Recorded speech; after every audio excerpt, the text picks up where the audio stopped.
Hey y'all, it's Mary Vann with Eco Foresters. I'm here with Armin and we're on a property here in East Buncombe County. We've been walking around the property and we've seen some common management issues that we thought we'd show y'all so you can have some options for stewarding your forest.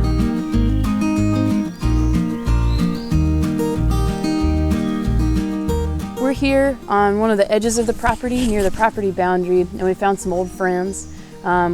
A very small population of each, but we found some Oriental bittersweet, and we've also found some multiflora rose. Bittersweet climbs and overtops trees, both big and small, and multiflora rose spreads very quickly and takes over the shrub layer, which inhibits the growth and regeneration of native tree species, as well as our rich herb layer species that we have here in the Southern Appalachians.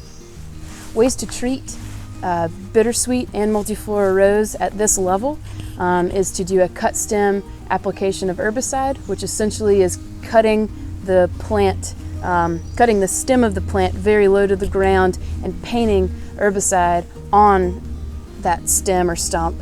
Another way of treating both bittersweet and multiflora rose at this low level of infestation is simply by hand pulling and ensuring you get as many roots out as you possibly can so they won't re-sprout from the roots. But that is a way to reduce the amount of herbicide you're handling and putting in your forest as well.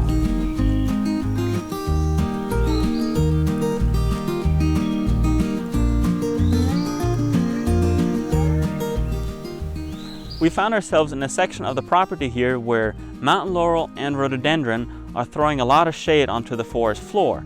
So what this prevents is oak seedlings and herbaceous species from receiving enough light to properly grow into the canopy or expand on the forest floor.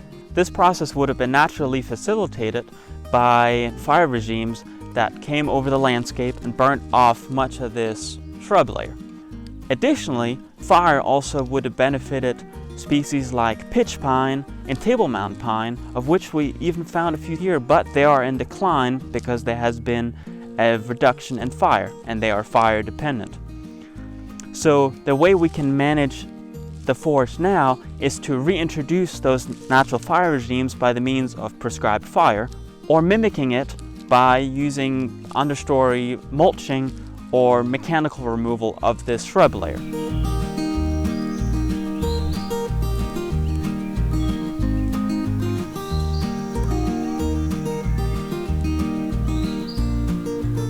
Lastly, we found ourselves kind of in the middle of the property. And what we have here is a poplar-dominated overstory with a lot of oak and hickory in both the understory as well as mid-story. We've also found an old chimney that's fallen, so there was likely a home site or homestead around here, and so this has likely been cleared off at some point in the not so recent past. But for forest health, this forest type before it was cleared off was likely an oak and hickory forest. And after it cleared off, a lot of poplar grew back very quickly, but the oak and hickory still remained within the forest type. So the poplar grows very fast, and as you can see, it's behind and the trees are very large. We would recommend removing some of this poplar overstory to allow the release of those oaks and hickories in the understory and midstory, so the forest type can go back to more of what it historically was.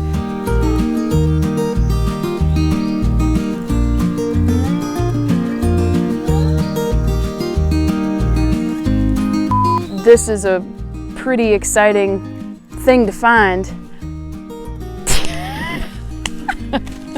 I just love me a white oak.